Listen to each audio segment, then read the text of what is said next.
যে শ্রমজীবী খেটে খাওয়া মানুষ ৭৭ বছর পরও তাদের আর্থসামাজিক উন্নয়ন ঘটেনি, তাদের সমগ্র বিষয় জানে, তারা সমান অধিকার পায়, সুযোগ সুবিধা পায়। একজন এমএলএর ছেলে, একজন এমপির ছেলে একটা বড় নার্সিংহোমে পরিষেবা পাবে, আর যে কৃষক, যে শ্রমজীবী খেটে খাওয়া মানুষ ৭৭ বছর পরও তাদের আর্থসামাজিক উন্নয়ন ঘটেনি, তাদের কথা ভোটের সময় মনে পড়ে, ভোটের পরে কারোর কথা মনে পড়ে না। আমাদের মানুষের জন্য এই জায়গায় দাঁড়িয়ে মানুষ জাগ্রত হয়েছে, মানুষের চোখ খুলেছে, মানুষ তাদের সাহায্যে লাগা, ভালো রকমের ধর্মকে জয় করা,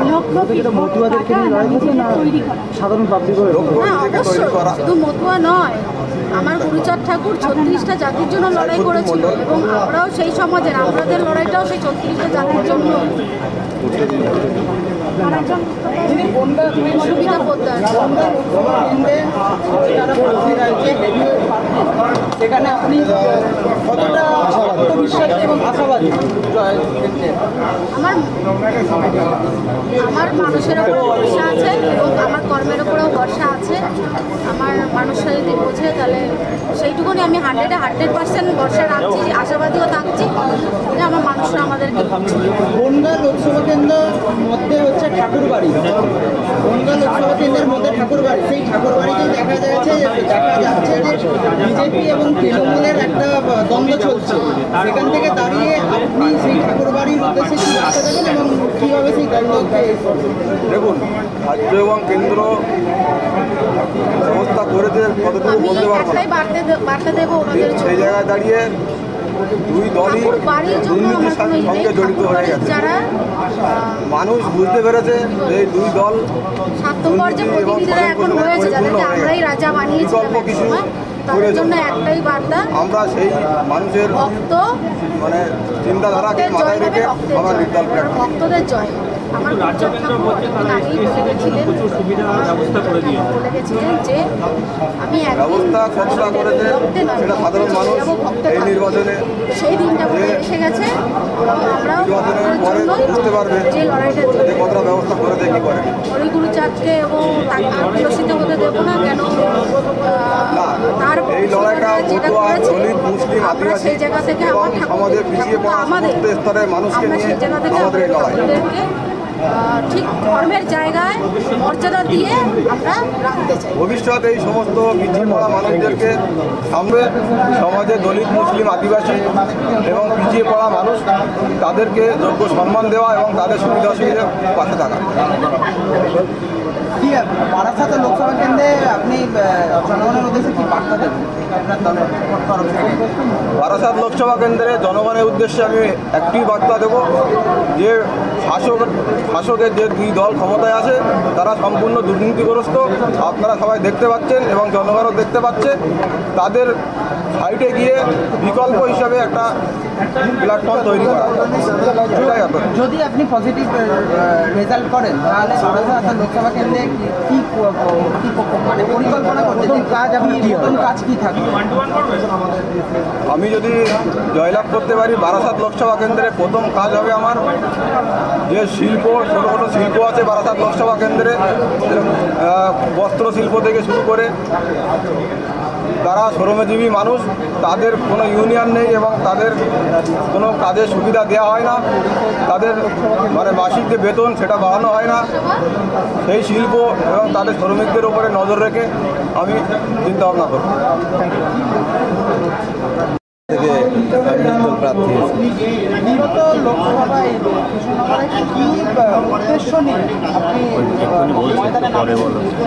আমি প্রথমে সাংবাদিক ভাইদের আমি নমস্কার, শ্রদ্ধা, ভালোবাসা জানাই।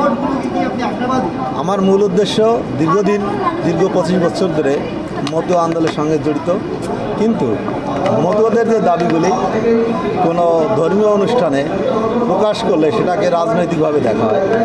সেজন্য এই রাজনীতির আঙিনায় আসা এবং নির্দল প্রার্থী হিসেবে এক। দ্বিতীয়ত মতুয়াদের একাংশের ধর্মীয় যে অধিকার 3500 বছর অতিবাহিত হয়েছে ধর্মীয় ভাবাবেগে আমাদের ধর্মীয় অধিকারকে এখনও সুনিশ্চিত করা হয়নি এবং আমরা চাই মতুয়া ধর্ম একটি সার্বজনীন ধর্ম হিসেবে পরিগণিত হোক। 2, আমাদের যে শিক্ষার দিক থেকে পিছিয়ে রাখা হয়েছে, পৃথিবীর ইতিহাসে এমন কোনো ইতিহাস নেই যেখানে একজন মানুষ শিক্ষার অধিকার পাবে না। সেই অধিকারটুকু গুরুচাঁদ ঠাকুর আমাদের দিয়েছেন। তার জন্য তার সৈনিক হিসেবে আমি নির্দল প্রার্থী হিসেবে লড়তে চাই এবং আমি যে কেন্দ্রে দাঁড়িয়েছি কৃষ্ণনগর রেল স্টেশন, প্রান্তিক স্টেশন, তারপর নদিয়া জেলার করিমপুর পর্যন্ত 80 কিলোমিটার যে জনবহুল এলাকা, সেখানে আজও রেল লাইনের সুব্যবস্থা হয়নি। ভারতবর্ষের 77 ইয়ার অর্থাৎ পাস্ট হয়েছে, কিন্তু সেই রেল লাইন আজ পর্যন্ত দেননি। আমরা অনেক নামি দামি, যেমন ইন্দিরা গান্ধী, আমরা পেয়েছি অটল বিহারী বাজপেয়ী, আমরা পেয়েছি নরেন্দ্র মোদীকে, কিন্তু আমাদের সেই সুদীর্ঘ রেল লাইন আমরা এখনও পাইনি।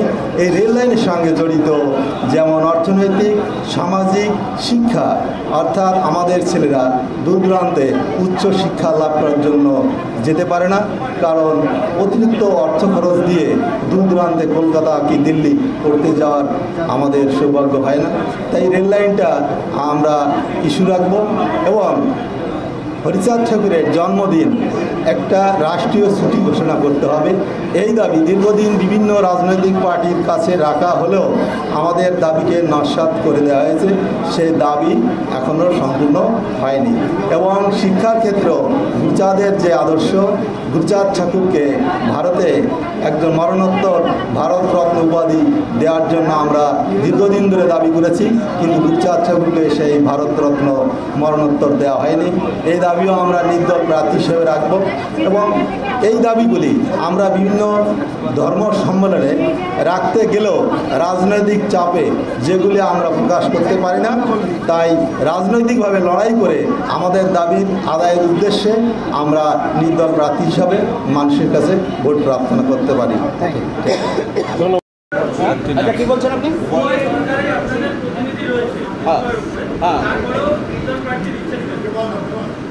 আপনি প্রশ্ন করেছেন উভয় সরকারে আমাদের প্রতিনিধি রয়েছে, এটা বাস্তব সত্যি। উভয় সরকারে আমাদের ঠাকুরবাড়ি থেকে প্রতিনিধি রয়েছে, মতুয়া সমাজ থেকে প্রতিনিধি হয়েছে, কিন্তু যারা মতুয়ার আদর্শকে বিসর্জন দিয়ে ব্যক্তি স্বার্থে নিজে শুধুমাত্র মতুয়া বংশের পরিচয় দিয়ে প্রতিনিধিত্ব গ্রহণ করেছে, তারা আমার মতুয়া সমাজের মানুষ নয়। গুরুচাঁদের আদর্শকে বিসর্জন দিয়েছে, তারা আমার মতুয়া সমাজের মানুষ নয়। যারা পিছিয়ে পড়া মানুষের কথা না বলে ব্যক্তি স্বার্থে জীবনযাপন করছে, তারা আমার মতুয়া সমাজের মানুষ নয়। আর মূলত ঠাকুর গুরুচাঁদ বলে গেছে, আমি রক্তে থাকবো না ভক্তে থাকবো, অর্থাৎ মতুয়াদের মধ্যে ঠাকুর আছে, ওরা মূলত মতুয়াদের প্রার্থী নয়। আজকে যে 3 জন প্রার্থী ঘোষণা হবে, এরাই মতুয়া সমাজ এবং উৎপাদন সমাজের মনোনীত প্রার্থী।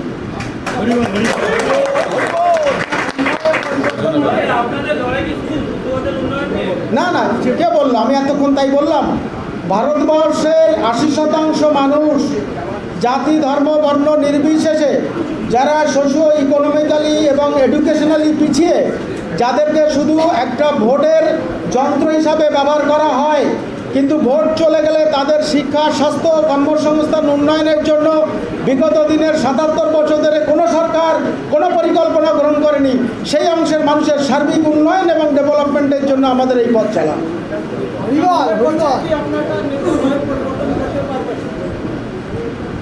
আপনি জানেন ভারতবর্ষে যত রাজনৈতিক দল ছিল, প্রত্যেকের রাজনৈতিক দলের পথ চলা এমনি করে শুরু হয়েছে। আজকে আমরা নির্দল আছি, কালকে আমাদের নিজস্ব পার্টি হবে, নিজস্ব সিম্বল তৈরি হবে।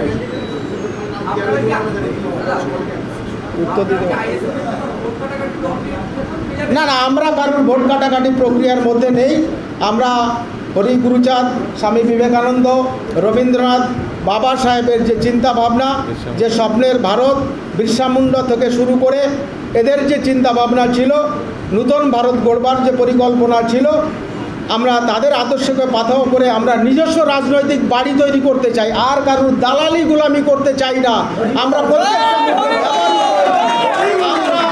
আমাদেরকে তারা ব্যবহার করে ছুঁড়ে ফেলে দিয়েছে। এটা মতুয়া সমাজ, উদ্বাস্তু সমাজ, সংখ্যালঘু সমাজ, দলিত আদিবাসী সমাজ বুঝতে পেরেছে, তাই তারা নিজেদের রাজনৈতিক বাড়ি তৈরি করবার পরিকল্পনা নিয়েছে, সিদ্ধান্ত গ্রহণ করেছে এবং আজকে থেকে আমাদের সেই পথ চলা শুরু। হ্যাঁ, নামগুলো এক একটা লোকসভা কেন্দ্রে 7টা করে বিধানসভা কেন্দ্র, তার জন্য প্রচুর আর্থিক খরচ, সেই ড্রাইভারটা কীভাবে হবে? এটা আপামর সমস্ত মতুয়া ভক্তদের সহযোগিতায় আমাদের এই নির্বাচন হবে।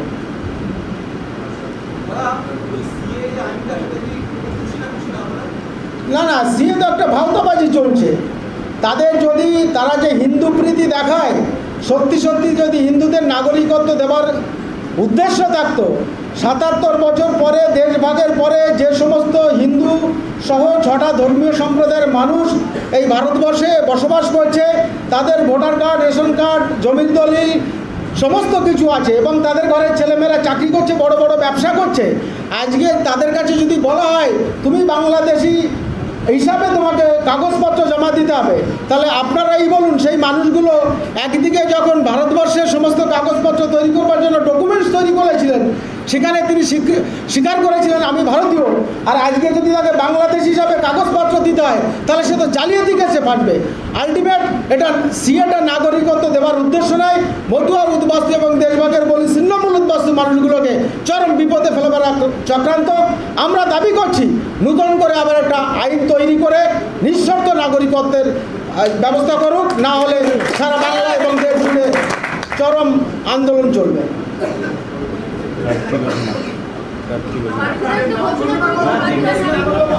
হ্যাঁ, আপনাদের প্রশ্ন শেষ হলে আমরা প্রার্থী ঘোষণা করব। যারা প্রার্থী আছেন একটু পেছন থেকে খালি করে দেবেন, আপনারা মঞ্চে আসবেন। আমাদের একটু খালি সাধু গোসাই পাগলরা সবাই যাবেন না, মাঝখানে 3জন প্রার্থী চলে আসুন, মাঝখানটা একটু ফাঁকা করে দিন। এবং সঞ্জিত বিশ্বাস আপনারা দেখতে পাচ্ছেন, আমার ডান দিকে দাঁড়িয়ে আছে শহীদুদ্দিন মণ্ডল,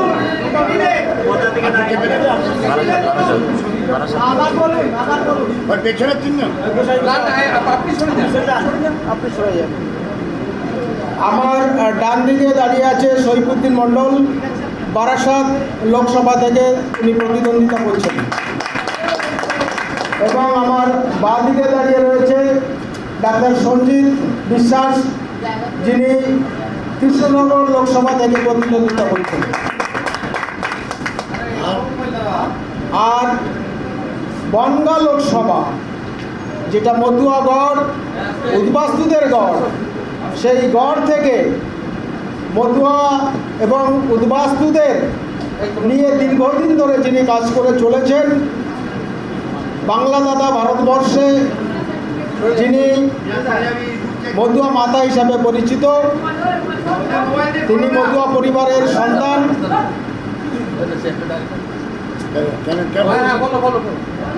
শ্রীমতী সুমিতা পোদ্দার, বনগাঁ লোকসভা থেকে তিনি প্রতিদ্বন্দ্বিতা করেছেন।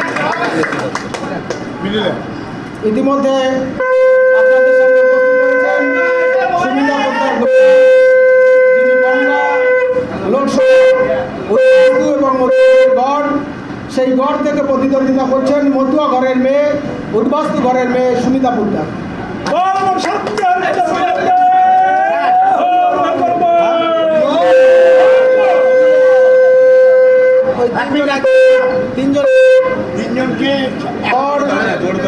বনগাঁ লোকসভা, সেই লোকসভা থেকে যিনি দীর্ঘদিন ধরে মতুয়া এবং উদ্বাস্তুদের সামগ্রিক উন্নয়নের জন্য কাজ করেছেন, মতুয়াদের মধ্যে যিনি মতুয়া মাতা নামে পরিচিত, শ্রীমতী সুমিতা পোদ্দার গুপ্তা, বনগাঁ লোকসভা থেকে প্রতিদ্বন্দ্বিতা করছেন।